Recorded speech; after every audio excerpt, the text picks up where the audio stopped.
ایسا نہیں ہے کہ 2-3 سال یہ قانون رہے، اس کے بعد یہ قانون ختم ہو جائے، یا پھر 1 صدی تک یہ قانون چلے، اس کے بعد یہ قانون ختم ہو جائے۔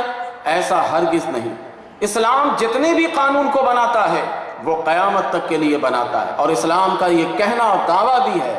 اس پر اہل یورپ نے، اسلام کے دشمنوں نے اس پر اعتراض قائم کیا، اور پہلا اعتراض یہ قائم کیا کہ آپ یہ کہتے ہیں کہ اسلام کا بنایا ہوا قانون ابدی قانون ہوتا ہے، اسلام کا بنایا ہوا قانون قیامت تک کے لیے ہوتا ہے، تو ذرا یہ بتائیے کہ اسلام نے یہ قانون قرآن میں بتایا ہے کہ اہل کتاب سے نکاح جائز ہے، کیا اب آپ فتویٰ دیں گے کہ اہل کتاب سے نکاح جائز ہے؟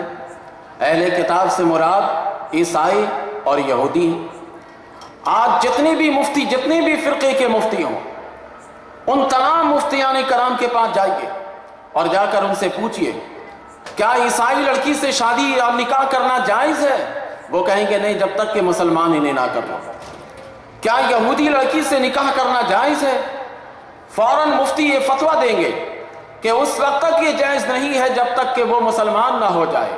تو یہ اعتراض اب اہل یورپ کی طرف سے آنا شروع ہوا کہ آپ کے یہاں قانون تھا کہ اہل کتاب سے نکاح کرنا جائز ہے، تو اب اس قانون کے مطابق فتویٰ کیوں نہیں دیتے ہیں مسلمان؟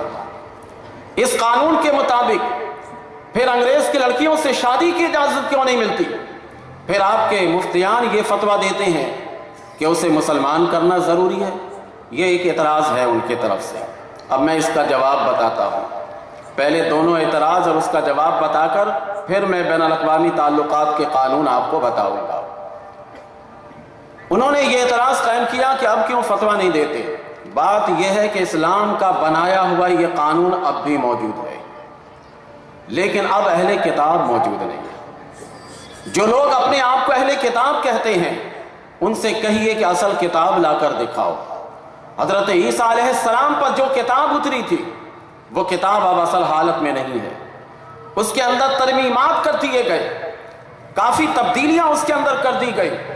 جب اصل کتاب موجود نہیں ہے تو اہل کتاب موجود نہیں، جب اہل کتاب موجود نہیں تو اہل کتاب سے نکاح جائز نہیں۔ تو قانون اسلام کا جو بنایا ہوا ہے وہ اب بھی ہے۔ اگر اصل کتاب کے ماننے والے ہمارے سامنے اگر آ جائے آج بھی، تو جتنے بھی فرقے ہیں اسلام میں ان تمام کے مفتی کہیں گے کہ نکاح جائز ہے، لیکن اصل کتاب والے ہیں نا اہل کتاب۔ تو اسلام کا یہ بنایا ہوا قانون جس پر یہ اعتراض قائم کرتے ہیں، اس اعتراض میں کوئی جان نہیں ہے، اس اعتراض میں کوئی جان نہیں، اس وجہ سے ہے کہ جب کتاب موجود نہیں تو اہل کتاب کہاں سے موجود ہوں گے؟ اور ہمارے یہاں جو قرآن ہے اس قرآن کے اندر کوئی تبدیلی اب تک نہیں آئی ہے، اور قیامت تک بھی انشاءاللہ اس کے اندر کوئی تبدیلی نہیں آ سکتی۔ لیکن باقی توریت میں اور انجیل میں یہ بات نہیں ہے۔ تو جب اصل کتاب نہیں تو اصل اہل کتاب نہیں، جب اصل اہل کتاب نہیں تو اس لیے یہ فتویٰ دیا جاتا ہے کہ ان سے نکاح جائز نہیں جب تک کہ یہ مسلمان نہ ہو جائے۔ پہلا اعتراض اس کا جواب ہوا۔ دوسرا اعتراض وہ قائم یہ کرتے ہیں، ہمارے یہاں کا یہ مسئلہ اور مذہب ہے کہ شوہر کا دین اور ہو، بیوی کا دین اور ہو، تو ایسی صورت میں شوہر کے انتقال پر شوہر کے مال سے بیوی کو میراث میں حصہ نہیں ملے گا۔ وہ کہتے ہیں کہ آپ کا بین الاقوامی قانون یہ بنایا ہوا ہے تو اس میں تو ناانصافی ہو رہی ہے کہ یہ بیوی بن کے ساتھ میں رہ رہی تھی، اختلاف دین کی وجہ سے اسے میراث سے محروم کر دیا جائے گا، تو یہ ناانصافی نہیں ہے؟ اس کا جواب بھی آسان سا ہے۔ اسلام نے ایک دروازہ بند کیا ہے، میراث کا دروازہ، کہ اگر بیوی کا دین اور ہو، شوہر کا دین اور ہو، دونوں کے دین میں اگر اختلاف ہو جائے تو شوہر کے مال سے میراث کے طور پر بیوی حصہ نہیں پائے گی۔ ایک دروازہ اسلام نے بند کیا تو دوسرا دروازہ اسلام نے کھولا شوہر کے لیے کہ تم میراث سے حصہ نہیں دے سکتے، لیکن مرنے سے پہلے کچھ مال ایسی عورت کو ہبہ کر دو۔ اگر یہ بھی تم نہیں کر سکتے تو مرنے سے پہلے ایسی عورت کے لیے کچھ وصیت کر کے جاؤ تاکہ تمہارے مال سے وصیت کے طور پر اسے کچھ حصہ دے دیا جائے۔ یہ اسلام نے ایک دروازہ کھلا رکھا ہے تاکہ اس دروازے سے تو اس عورت کو حصہ مل جائے۔ بین الاقوامی قانون پر کوئی اعتراض نہیں ہو سکتا۔ اگر ایک دروازہ بند کیا گیا ہے تو دوسرا دروازہ کھول دیا گیا۔ اسلام اس طرح سے مساوات کی بات کر کے اور مساوات قائم کرنا چاہتا ہے کہ ایسے عورت کو مسلمان نہ ہونے کی وجہ سے میراث سے محروم کر دیا جائے، لیکن وصیت کے طور پر اسے مال دے دیا جانا چاہیے۔ میں اس کو ایک اور مثال دے کر بتاتا ہوں کہ اس کو آپ اس طرح سے بھی سمجھیے کہ اسلام اگر ایک دروازہ کسی وجہ سے بند کرتا ہے اور دوسرا دروازہ اگر کھول دیتا ہے تو یہ انصاف کا تقاضا ہے اور یہ انصاف پر مبنی ہے۔ یہ مثلا حضرت عمر رضی اللہ تعالی عنہ کے پاس ایک اہل کتاب میں سے ایک آیا، آ کر کہنے لگا کہ اے عمر، آپ کے اسلام میں یہ کیا قانون ہے کہ یہی شہر مدینہ میں جب داخل ہوتے ہیں مسلمان تو ان سے 2.5% چنگی لیتے ہیں، اور غیر مسلمان جب داخل ہوتے ہیں تو اس سے 5% چنگی لیتے ہیں۔ یہ تو سراسر ناانصافی ہے کہ غیر مسلم سے زیادہ کیوں لیا جاتا ہے اور مسلمانوں سے کم کیوں لیا جاتا ہے۔ حضرت عمر رضی اللہ تعالیٰ عنہ نے ان کو بہترین طریقے سے سمجھایا، بتایا کہ دیکھو، مسلمان سے 2.5% چنگی اس لیے لیتے ہیں کہ مسلمان سے 2.5% زکوٰۃ بھی لیتے ہیں، تو یہ چنگی ملا لو اور 2.5% زکوٰۃ ملا لو، ملا کر ایک ملاؤ تو 5% بن جاتے ہیں، اور تم زکوٰۃ نہیں دیتے ہو اس لیے تم سے 5% چنگی لیتے ہیں، تاکہ عدل کا نظام قائم رہے، توازن قائم رہے۔ تم 2.5% زکوٰۃ نہیں دیتے ہو لیکن مسلمان زکوٰۃ بھی دیتے ہیں اور چنگی بھی دیتے ہیں۔